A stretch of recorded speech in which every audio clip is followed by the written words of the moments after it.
Olá, alunos, olá, alunas. Mais uma vez, estamos nessa revisão para o ENAD. Hoje o nosso tema, texto para o jornalismo sonoro e radiofônico. O jornalismo sonoro, o jornalismo radiofônico, não se prende exclusivamente ao texto. Ele, obviamente, deve ser caracterizado pela linguagem radiofônica, que é o que apoia o repórter, apoia o locutor, apoia o comentarista e apoia também o ouvinte na compreensão do seu conteúdo. Isso é fundamental nós termos em mente em relação a essa questão do texto radiofônico e do texto sonoro. Eu vou compartilhar aqui a tela com vocês para a gente definir essas características, portanto, do texto radiofônico e do texto sonoro, nessa nossa revisão aqui para o ENAD. Vamos ver aqui, texto para jornalismo sonoro e radiofônico.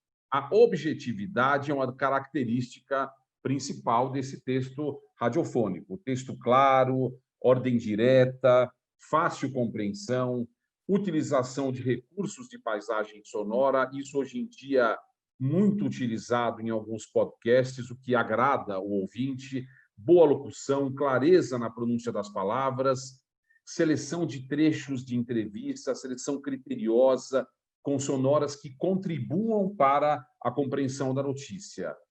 Num podcast, por exemplo, no jornalismo sonoro do podcast, quando você tem mais tempo para produzir esse material, claro que essa seleção fica ainda mais interessante. Sensorialidade.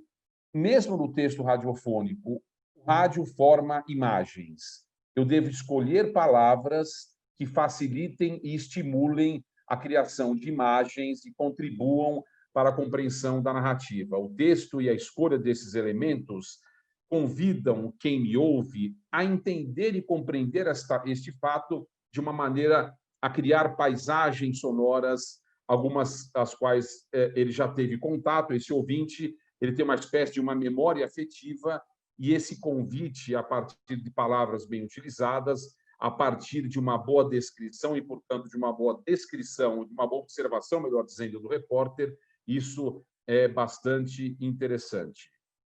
Eu vou compartilhar com vocês aqui, não vou trazer uma reportagem, um texto radiofônico, mas eu vou trazer para vocês o podcast Praia dos Ossos, bastante tradicional, e, na verdade, não digo tradicional, é recente, mas é muito interessante a forma como eles trabalham a linguagem radiofônica, ou melhor dizendo, a linguagem sonora. A informação a respeito de determinado tema é apresentada embrulhada em som, embrulhada em narrativas sonoras que realmente nos vinculam, nos apresentam vínculos sonoros para essa apresentação. Vou compartilhar com vocês aqui o podcast Praia dos Ossos, da Rádio Novelo. Crime da Praia dos Ossos, lembrando o antigo crime da morte de Ângela Diniz e o envolvimento, né, o acusado, o Doc Street. Depois vocês perguntam para os pais de vocês aí quem foi o Doc Street, quem foi Ângela Diniz. Vamos ouvir aqui o trecho do Praia dos Ossos. Percebam a utilização dos recursos sonoros e do início desse podcast.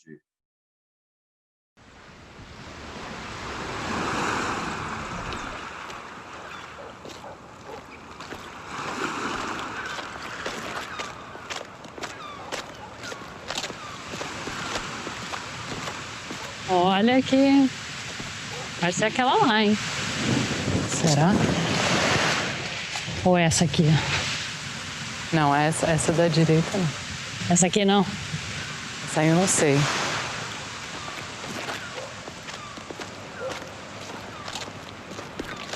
Essa gravação foi feita em junho de 2019. Naquele mês, eu fui para Búzios com a Flora Thompson DeVoe, pesquisadora desse podcast. Não tinha 2 andares. Não, mas isso dá para construir. Mas dá para fazer, né? É.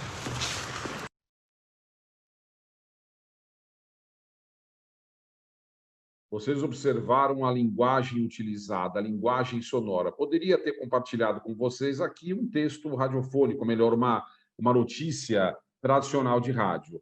Eu peço para que vocês pensem. Eu não consigo também estabelecer a linguagem radiofônica desta maneira também, no caso do projeto, numa linguagem radiofônica também nas ondas hertzianas, o podcast se apropriou desse conteúdo radiofônico e conseguiu certamente fazer com que o podcast se apropriou desse texto radiofônico e conseguiu fazer com que ficasse mais agradável a linguagem radiofônica, a linguagem de áudio, que já é tradicional, obviamente, nas ondas hertzianas. Isso é muito importante. Para a gente finalizar, eu falo rapidamente aqui do texto para o jornalismo sonoro e radiofônico, informativo. O texto de rádio teve influência forte do Repórter ESSO, com essa estrutura de ordem direta, informações objetivas, secas, caracterizadas pelo Repórter ESSO. Muitas vezes eu preciso tirar no tradicional o que, como, quando e porquê, alguns desses onde, como, para dar mais clareza e mais objetividade no texto jornalístico de rádio, como característica também. O medievalista Paul Zumthor diz que texto é uma sequência de enunciados, o texto propriamente dito, e a obra engloba a linguagem sonora. Obra é mais que o texto, é uma forma de você perceber essa diferença de texto e linguagem sonora dentro do radiojornalismo, do áudio. Tivemos como bibliografia o professor Luiz Arthur Ferrareto, com o livro Rádio, o André Barbosa Filho, Gêneros Radiofônicos, Paul Zumthor, Performance, Recepção e Leitura, e Valci Regina Musquero Zucoloto, No Ar, a História da Notícia do Rádio no Brasil. Conto com vocês, e vocês podem contar comigo, mais informações no andré.russo@belasartes.br. Valeu, pessoal!